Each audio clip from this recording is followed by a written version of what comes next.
What's up, guys? Spin Firearms here, and today we're going to talk a little bit about ARs, pistols, basically everything. And by the way, I'm carrying a CZ P10S 15+1 setup with the beltless IWB holster from Blacksmith Tactical with a wedge. Now, if you're wondering what about this shirt, I played for a team called the Gold Diggers, just a regular, a beer league basically, and we were terrible. I had a good season. I was one of the top two people on the team, but our team was terrible, but we had a great time.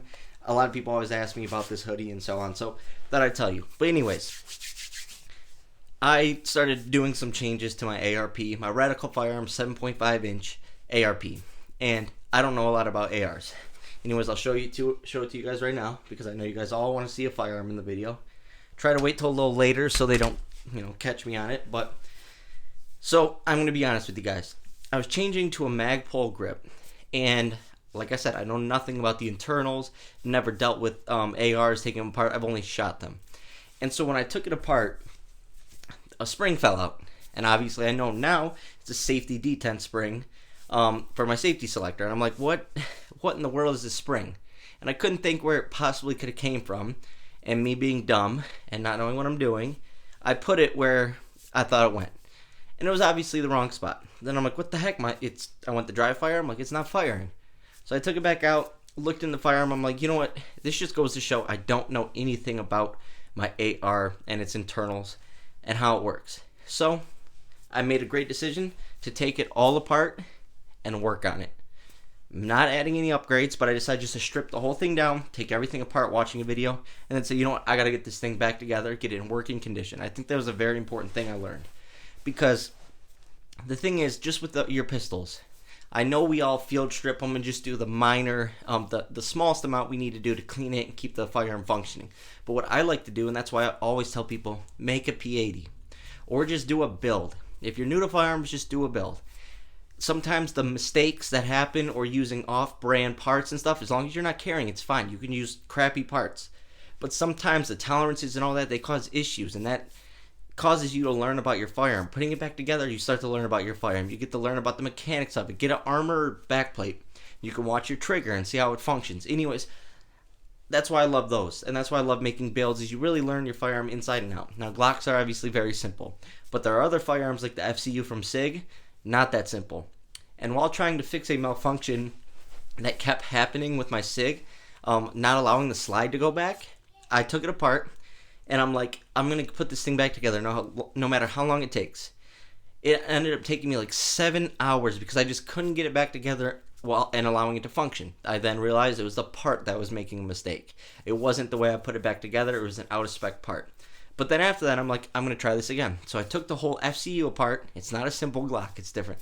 And I had it back together in, 30, 45 minutes or whatever. And I really learned about the FCU. Now, obviously, there's a lot of Glock clones these days and stuff like that, but I thought it was a great decision and definitely something I really learned from. If we're going to be using these tools, if we're going to use them for defense, even just for fun, like my ARP isn't a self-defense firearm. I'm just going to be honest with you. I'm not going to be driving it around like you see on YouTube. People, driving around with their ARPs saying this is my EDC. No, my EDCs are going to be my pistol. I'm best with them. I'm used to them. Also, I have a budget ARP, so I'm not trusting my life with it. Also, it's an ARP. So obviously, it's going to have more recoil and so on. But anyways, pistols for home defense and self-defense until my next AR-15 build is done, which is going to be a super expensive build, and I can't wait. But I thought that was huge. Taking the whole thing apart, I even had to run to the local range. I almost said the name. The local range and pick up a bunch of tools because I didn't have what it takes to put the thing back together and take it apart.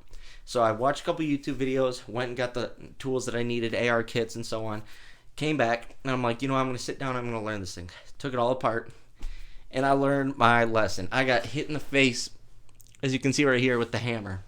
I didn't know it was under spring tension. I didn't know, what was going on. I took all the pins out, started taking the trigger down, and all of a sudden, boom, that thing hit me in the face so hard.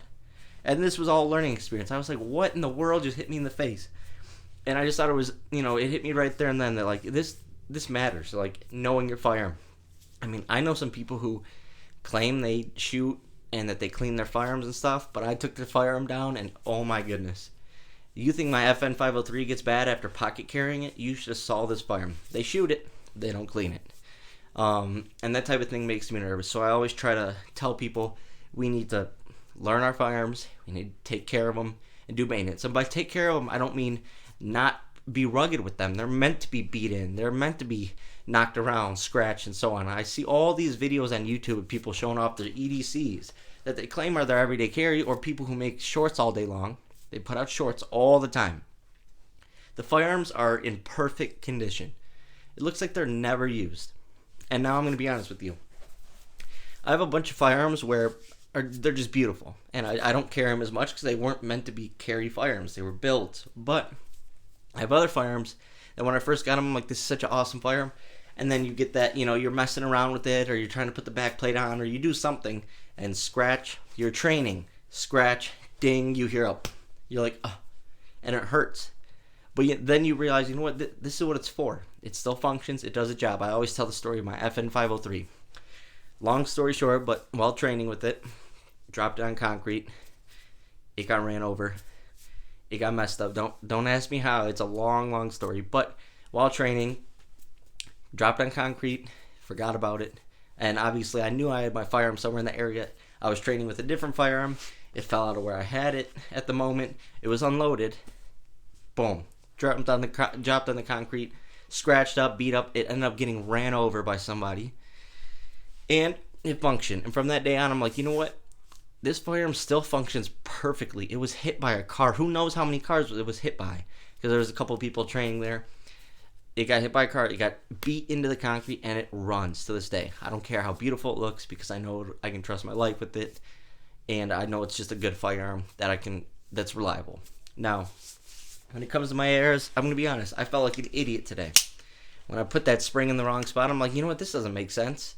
And then when I got hit in the face with the hammer. So I just try to pass the message along that, even though I know a lot about firearms, I can still learn every single day. And I'm still learning when it comes to ARs and rifles and so on. And we all are. But it's a good thing to learn your firearm inside and out. And that's why my next AR is going to be a nice build. And yeah. Super excited for it. So, thanks for watching.